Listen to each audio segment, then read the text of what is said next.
Salut tout le monde, aujourd'hui on est samedi le 10 janvier si je me trompe pas. Oui, c'est le 10 janvier. Et c'est le week-end, il n'y a pas grand chose à faire et j'étais hyper fatigué aujourd'hui donc je me suis reposé en journée parce que j'en avais besoin. Les 4 derniers jours si j'étais tellement sous pression à gérer beaucoup de choses en même temps. Entre de voyages et tout, c'est pas évident. Donc je me suis reposé aujourd'hui, ça me fait un grand bien parce que je me sens un peu plus mieux que le matin. Le matin j'étais vraiment fatigué. Donc en ce qui concerne le trading, pas de trade le week-end. Le week-end pour moi, je me ressource. Je fais le bilan de ma semaine, qui est un bilan assez intéressant. Il n'y a pas eu grand-chose cette semaine. J'ai seulement pris un seul trade sur la stratégie Breakzen. J'ai pu travailler sur ma stratégie scalping.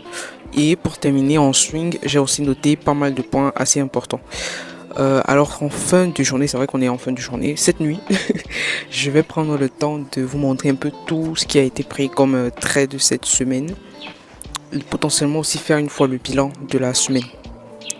Et demain, dimanche, je vais préparer la semaine de trading qui va commencer le 12 janvier.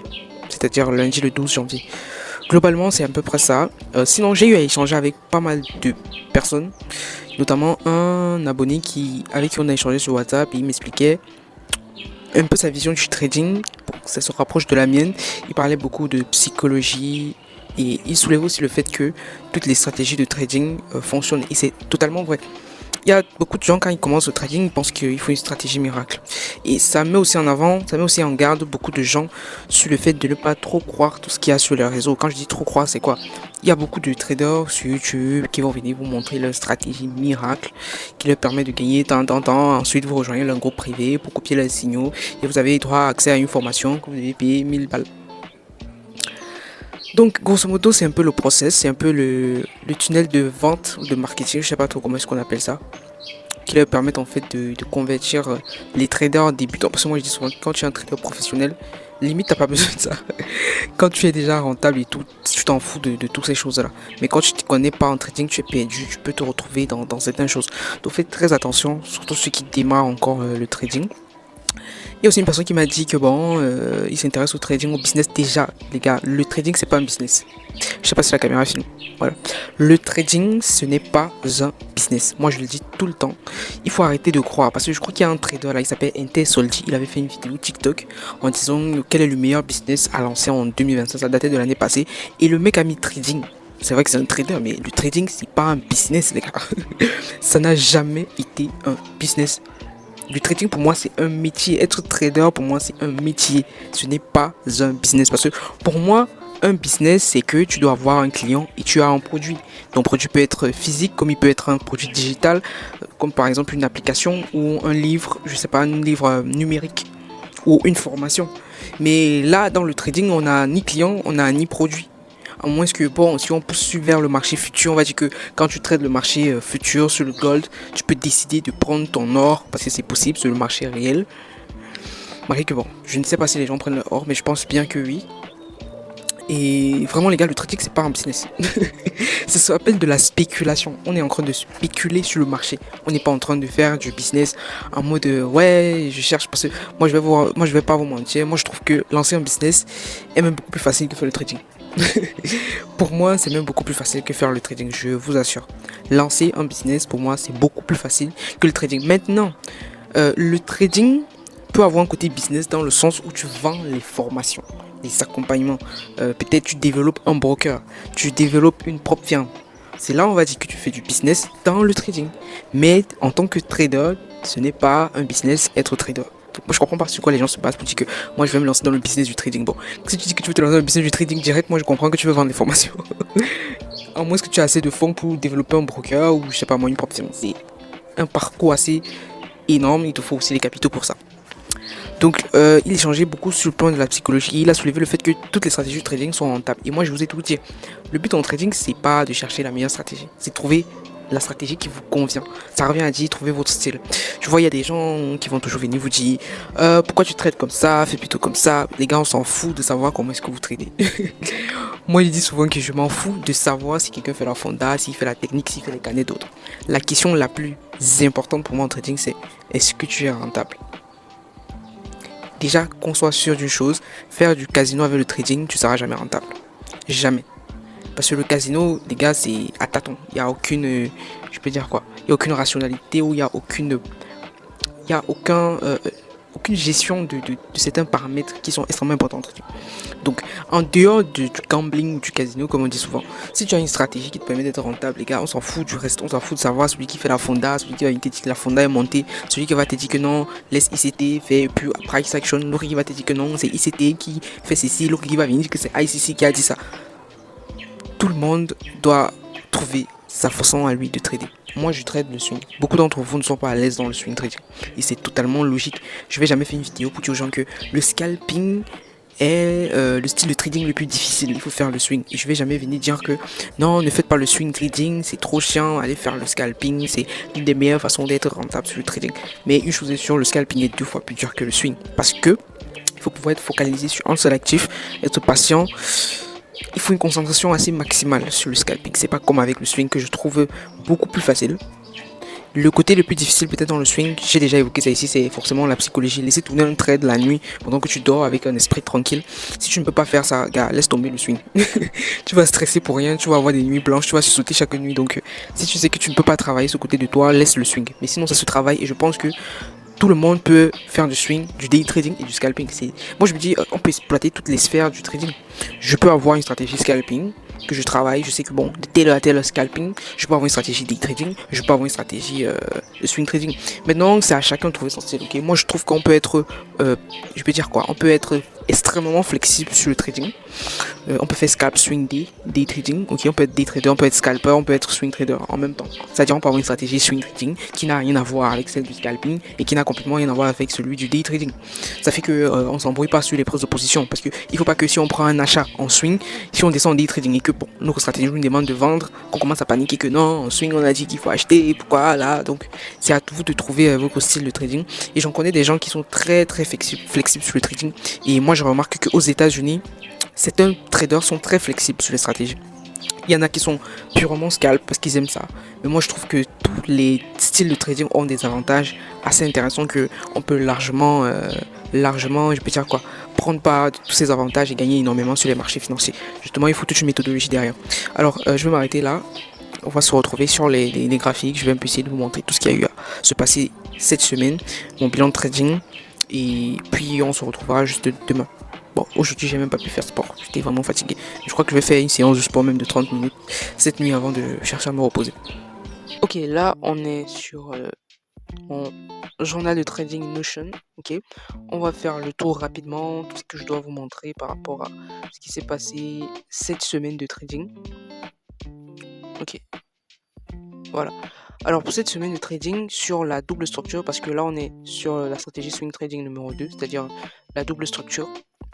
J'ai eu à prendre, je pense même pas que j'ai pris en trade. Oui, j'en ai pris, mais ils n'ont pas clôturé. Oui, j'ai eu à prendre le trade sur le NZD USD. Et là, j'ai clôturé à moins 50 $. Je crois que c'est un trade que j'ai pris soit en début de semaine, je crois. Voilà le trade en fait. Ici, on a atteint l'objectif théorique, les gars. C'est-à-dire pile poil et le prix a totalement parti à la baisse. Par contre, j'avais vu une accumulation ici, raison pour laquelle j'ai préféré protéger déjà mon trade. Je me rends compte qu'à chaque fois qu'on peut avoir une accumulation précédente ou une accumulation suivant un mouvement baissier, parce qu'il faut savoir que l'analyse, je l'ai fait en H1. Actuellement ici, on peut voir que j'ai screenshoté le trade en H4. Donc ici, ce qui se passe, c'est que j'ai eu une accumulation ici en H1 et on a cassé l'accumulation à la baisse. Du coup, on est venu me prendre le stop. Donc, j'ai perdu 50 $ sur cette transaction. Ensuite, il y a l'euro CHF. C'est un trade que j'ai eu à prendre, mais j'ai eu à faire une mauvaise analyse. Déjà, j'ai pas pris le trade en compte. Je sais pas si je dois le prendre en compte parce que je m'embrouille un peu sur l'analyse de cette paire. Je vais vous montrer l'image un peu plus tard. Ensuite, ça c'est l'AETCAD que j'ai clôturé. Il y a la semaine passée plutôt. Ça concerne la semaine passée. Il y a l'euro USD, ok, l'euro USD, ce trade que j'avais en H4, ici. On m'a sorti ici à... Non, c'est pas l'euro USD, pardon. L'euro USD, c'est celui-ci, voilà. L'euro USD, on m'a sorti ici à BE. Déjà, le management de ce trade était assez compliqué, ok. Déjà, le prix est bien monté. On a touché l'objectif théorique, je crois que c'était ici. Et juste après, le prix s'est retourné. Je me pose des questions à savoir, est-ce que lorsque j'ai des setups où j'ai un RR inférieur à 2.5 parce que ce setup il est inférieur à un RR de 2.5, c'est-à-dire ce trade-ci, le RR on était dans les 1, quelque chose, je sais plus trop. Et là on m'a sorti juste la BE parce que quand j'ai vu cette réjection du prix, comment le prix commençait à descendre, je me suis dit là on risque de se retourner. Donc j'ai vendu. J'ai déplacé pendant le stop loss à BE et j'ai une analyse dessus sur la vente, mais je ne sais pas. C'est-à-dire c'est assez compliqué cette semaine-ci de trouver vraiment des très bons setups. Très compliqué. Alors ensuite sur le GBP USD, j'ai clôturé le trade ici parce que j'anticipe, je sais pas si ça va s'afficher. Non, c'est pas ça. Attendez, je recherche rapidement. J'ai horreur de manipuler ce truc. Bref, je crois que c'est ici.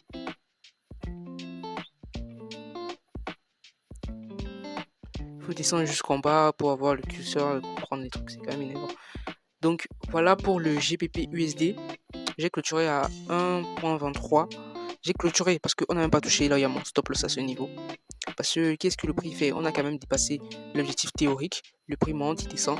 Il casse bien ici. Je mets mon stop loss sous le dernier low. Et puis il revient chercher le low. Donc probablement le prix va aller à la baisse. Ou il va juste accumuler comme ça. Mais moi j'ai clôturé. J'ai clôturé parce qu'on peut voir qu'on peut avoir un setup de la double structure, trendline, et on a une accumulation qui se fait déjà ici. Ici on peut dire qu'on a un double top, ok. Et du coup si on casse comme ça, on part à la baisse. Sinon c'était un très beau trade si on venait targeter ici. On devait prendre quasiment presque 3 de RR je pense. Ok, ça c'est pour les trades que j'ai eu à prendre cette semaine. Je finis quand même en positif cette semaine en démo. Malgré que la gestion des setups, avoir les bons setups, c'est assez compliqué. Depuis le début du mois de janvier, c'est assez compliqué d'avoir de très bons setups. Alors, je vais prendre le temps vraiment de m'asseoir et d'identifier. Vous voyez, j'ai déjà pas mal de data parce que pour moi, ce sont des data. Et je prends le temps de les analyser et de voir en fait comment mieux ajuster en fait la gestion de trade.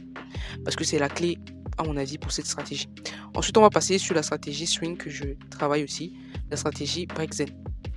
La stratégie break-zen que je travaille, j'ai justement eu à prendre un seul trade malgré que j'avais deux setups, ok. J'ai pu prendre le trade sur le GBP CHF en achat. J'ai pris le trade lundi et on a clôturé vers, je crois, 20h ou 21h, je sais plus trop. Donc voici le trade en question. J'ai déjà eu à l'expliquer dans les précédentes vidéos. Donc je vais pas revenir. Le trade a été magnifique. Mais comme je vous ai dit, je n'ai pas risqué beaucoup sur ce trade là. Parce que le GBP CHF range beaucoup. Vous voyez que juste après, on a rangé carrément toute la semaine. Ensuite, j'avais un autre setup sur le pétrole. Malheureusement, j'ai pas pu le prendre. La prop firme, je pouvais pas prendre le trade, je sais pas pourquoi sur la prop firme. Mais si je prenais, je devais signer en stop loss. Ok. Et ce qui s'est passé juste après, c'est que mardi, parce que tous ces trades là, je les ai pris le lundi. Bon, tous ces potentiels trades ou ces opportunités, ils étaient disponibles le lundi. Et mardi, il y en avait d'autres. Juste que avec cette stratégie, lorsqu'on a déjà pris un trade, on ne prend plus 7. Je ne suis pas entré en position sur le pétrole, mais on considère que c'est un trade. Vous voyez que j'ai mis 0$ parce que j'ai pas pris de trade. Du coup, tout ce qu'on va faire, c'est juste noter qu'il y a eu un setup malgré qu'on l'a pas pris. Et là, je sais pas pourquoi le pétrole, j'ai pas pu trader dessus. Beaucoup de gens m'ont partagé leur point de vue en me disant peut-être que c'était la marge, le levier. Donc, je pense pas que c'est ça. Parce que quand c'est la marge qui est assez petite ou le levier qui dérange, j'ai plutôt un autre message. Mais ce qu'on m'envoyait quand je prenais le pétrole, c'est que je peux pas ouvrir des positions. Je peux juste clôturer les positions sur le pétrole. Donc voilà un peu pour ce qui est des trades que j'ai pris sur mes deux stratégies swing. Je vais venir ici sur Funding Pips. Vous voyez mon compte. Je regrette vraiment de ne pas avoir risqué beaucoup sur la transaction de cette semaine. Sinon, bon, je suis encore en positif malgré qu'on évolue à pas de tortue. Je compte aussi un peu retravailler mon risque par rapport aux actifs parce que je me rends compte que si je viens ici, parfois le gold est l'un des actifs où je risque le plus à cause de la valeur du pips par lot sur le gold qui est supérieur aux autres. Donc, tu peux avoir un stop assez petit, mais le risque il est énorme. Pourtant, sur GBP-CHF, je peux avoir la même taille, pardon, la même taille en termes de stop, mais le risque il est plus petit. Donc, il faut que vraiment je retravaille ça. Et puis, je crois qu'il n'y a plus rien à ajouter. Demain, je vais vous montrer littéralement la stratégie scalp. Et il faut que je vous montre ça rapidement. Je vais vous montrer la stratégie scalp. Attendez. Je viens dans téléchargement. je vais vous montrer. On va un peu faire le tour sur... ok, voilà, on va un peu faire le tour ici. Voici un peu les trades que j'ai eu à prendre avec ma stratégie scalping sur le gold. Il y a ce trade-ci qui a été un magnifique trade de vendredi. L'entrée était ici, on avait un order block, on avait le previous daily low, previous daily high qu'on avait cassé, qu'on a arrêté une fois, deux fois avant que le prix est revenu une troisième fois. C'est hallucinant. Et puis il y avait ce trade aussi jeudi où l'entrée était magnifique. On partait capturer carrément 9 de RR. C'est encore le même trade, juste que la temporalité est différente. Et puis il y avait ce trade-ci, je crois, mercredi ou jeudi. Oui, mercredi, je suis entré ici. Mais avant ça, j'avais eu à prendre un stop un peu plus bas, ok? Parce que j'ai cru qu'on devait travailler cette zone-ci. J'avais sécurisé au-dessus du FVG, mais bon, c'était pas la bonne manière de travailler. Je me rends compte que cette stratégie marche énormément avec les order blocks ou une combinaison d'order block et previous daily. Donc ici, c'était la même chose. Là, on a plutôt eu un breaker block. Donc si c'est pas order block, c'est breaker block entre les deux. On a un breaker block, mais on pouvait aussi voir un OB ici. On a appris, on partait chercher vraiment beaucoup en termes de target. Et là, on est parti targeter, si je me trompe pas, un FVG, je sais plus trop. Donc voilà un peu les trades que j'ai eu à prendre sur ma stratégie scalping. Donc si je reviens ici sur les marchés, on n'a pas eu d'opportunité sur l'US 30 la semaine-ci, pas d'opportunité sur le gold, donc on est tranquille. Et voilà un peu ce que je voulais vous faire part sur l'euro USD, le setup que j'ai potentiellement pu voir à la vente, mais j'hésite à rentrer. Vous voyez que le graphique c'est pas encore affiché, c'est une analyse que j'ai déjà faite. Voilà, vous voyez qu'ici j'ai bel et bien la trendline, ok, mais c'est compliqué. C'est compliqué parce qu'ici on casse à quasiment 2h, 3h, 4h, 5h, 6h, à 7h du matin. Donc si l'entrée doit se faire ici, on est sur une bougie 4h, j'ai complètement oublié. Le stop loss va-t-il être ici ou là? Question à plusieurs réponses et du coup on vient de targeter ça. Bref, c'est un trade que je sais pas. Ici déjà je vends l'euro USD. Ça veut dire que le dollar prend plus de valeur par rapport à l'euro. Donc l'euro perd de la valeur par rapport au dollar. Et potentiellement, je suspecte aussi que le GBP USD va faire la même chose. Raison pour laquelle moi j'ai clôturé une fois le trade, j'ai même pu laisser tourner. Ensuite, il y avait un trade sur l'AUDCAD. Ça, c'est vraiment un setup qu'un abonné m'a partagé. C'est vrai que j'avais déjà ça en ligne de mire. Donc voilà. Non, est-ce que j'ai même mis ici? Non, c'est pas ça. Je crois que je confonds. Oui, je confonds. Non, je confonds pas.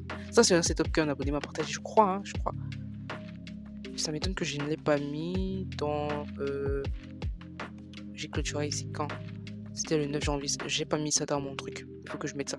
J'ai pas mis ça dans le Notion. Il faut que je mette ça. Oh merde. J'ai pas mis ça dans le Notion. Bref, c'est un setup qu'il a partagé. Vous voyez que moi, ce que j'ai observé, c'est que le prix est revenu casser ce high. Donc pour moi, on repart aussi. Et ici, on se base sur la théorie de dos. Limite, vaut mieux en clôture le trade parce qu'ici on avait quand même cassé. Vous voyez que c'est pas une cassure assez intéressante. Et si on va prendre ce triangle descendant, on va se rendre compte que potentiellement on approchait l'objectif théorique. Et on est venu retravailler cette zone-ci. Qui peut potentiellement être une zone psychologique, mais c'est une zone que j'ai pas tracée. Moi, je la trouvais pas pertinente. On avait juste eu un retest ici, donc le marché est revenu retravailler ici une fois et deux fois il a rejeté totalement. Donc en dehors de ça, je crois pas que j'ai d'autres setups de la semaine. Donc ça c'est ce que je vous ai à montrer sur le NZT. Je vous ai bien dit qu'on avait une accumulation ici en H1, là je suis même en M30. Donc il y a eu une accumulation là et on brise là. Euro CHF. Ok, c'est le trade que je vous ai fait part. Parce que je me rends compte que je me suis un peu précipité sur l'analyse du setup. J'ai l'impression que j'ai un peu mal analysé. Ok, j'ai l'impression. Mais bon, je vais un peu observer ça de plus près et voir vraiment si je me suis pas trompé. Donc grosso modo, voilà un peu ce que je peux vous montrer sur tout ce qui est les trades de la semaine. J'ai pas envie de rentrer trop dans les détails, sinon la vidéo risque d'être très longue. Donc à plus, ciao.